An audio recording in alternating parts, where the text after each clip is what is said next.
wrestled at Morgan State for 2 years, and then after that, that was it. And then the UFC came. Royce Gracie started fighting, weighed 190, beating guys up 250. I said, let me go see if this stuff is real. I went to the road with a guy, the whole ride home, my knee was hurting, my throat was hurting, my back was hurting. And then I just started working out just to get in shape. You know, I was just doing it to get in shape. I didn't want to fight. And next thing you know, me and John Rollo got together, and it turned into this. Here I am, 39, about to be 40, man, you know. Congratulations. Oh, yeah. I mean, myself and John Rollo was supposed to be for season 2. He tore his ACL, and then you know, I was supposed to be an alternate. I was out in Las Vegas for 2 weeks, and I didn't get picked. You know, I was right there. I was like one person away. You know, man, Eddie Alvarez, you know, he's one of the top lightweight fighters in the world. We both sit in the hotel for like 2 weeks. Waiting to go in, but they never picked us. Eddie went his way out. Now here I am, Baltimore, first MMA show. What's your national prep champ here? Second. Took second place, man. Yeah, no, my freshman year. My senior year I got hurt. My freshman year I took second. Lost to one of them Blair Academy guys. Yeah. How does it feel to be at home, main event, the veteran, kind of the hometown hero, and your kids in the crowd, and this place has been here for years. And, dude, it's just amazing because I graduated from high school 20 years ago. You know what I mean? And now here I am. The Lord just gave me a second chance, man. You know, wrestling at Morgan State, it didn't turn out the way I wanted it to. You know, wrestling's not like baseball, football, and basketball. You can go pro. Wrestling was it after college. You know, and I ain't have nothing. You know, and I was like this, and then I was a working man, married, and had kids. Right? And the UFC came, and now here I am. And thank the Lord that my body still be healthy. I'm about to turn 40 next month. I'm able to do this, man. Pro MMA fight. How long do you think you can continue to do this, number one? And also, should you decide to retire anytime soon, you can now transition and do something local with John Rollo. This offers you. Well, right now, you know, I'm one of his instructors at the school, so I'm doing that already. And, you know, my goal is to become one of the judges and the referees here for the state of Maryland. You know, that's my plan. I don't plan to fight forever. Right now, I'm enjoying myself.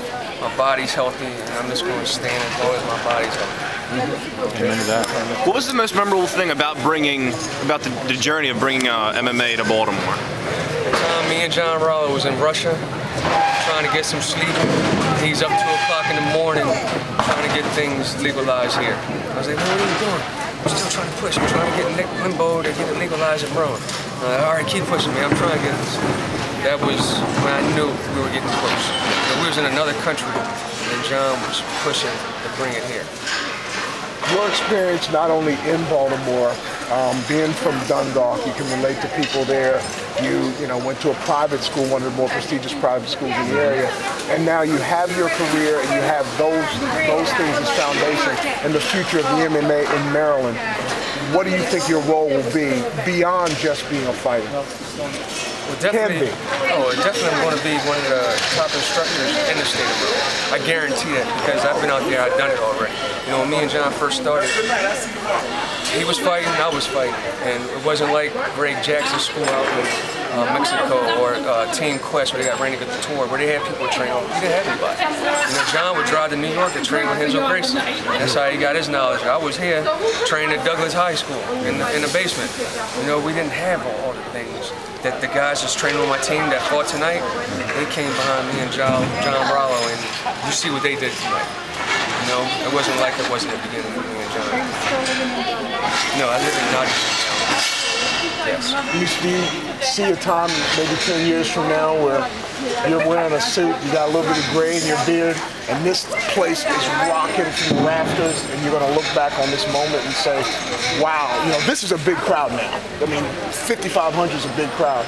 But in 10 years, you might be saying, man, people can't even get in. They're backed up around you, and you'll be able to look back on this moment and say, hey, I was a part of that. I can't wait to see that because right now I don't realize what just happened because I was in the back the whole time. When I came out, I didn't see everybody.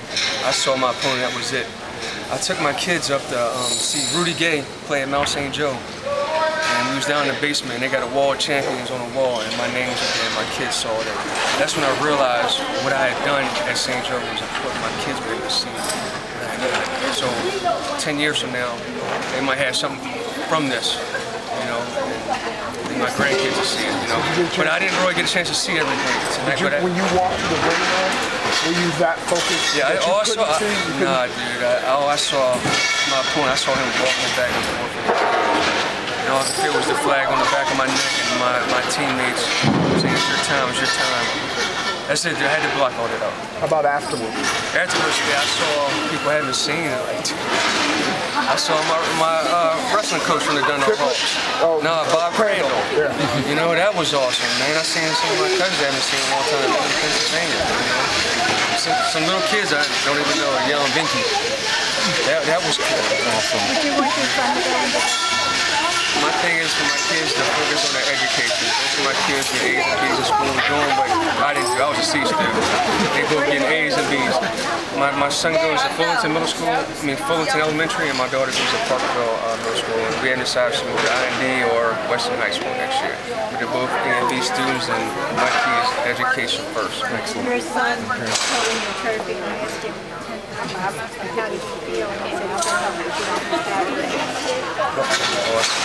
He said something to me the other day, getting ready to go out to train. He said, "Daddy, go practice harder than you did the day before." And that's what I always say to my kids when they come home from school. Next week you do better than you did yesterday. And it was one of those days I didn't feel like doing practice. He said, "You do better than I did yesterday."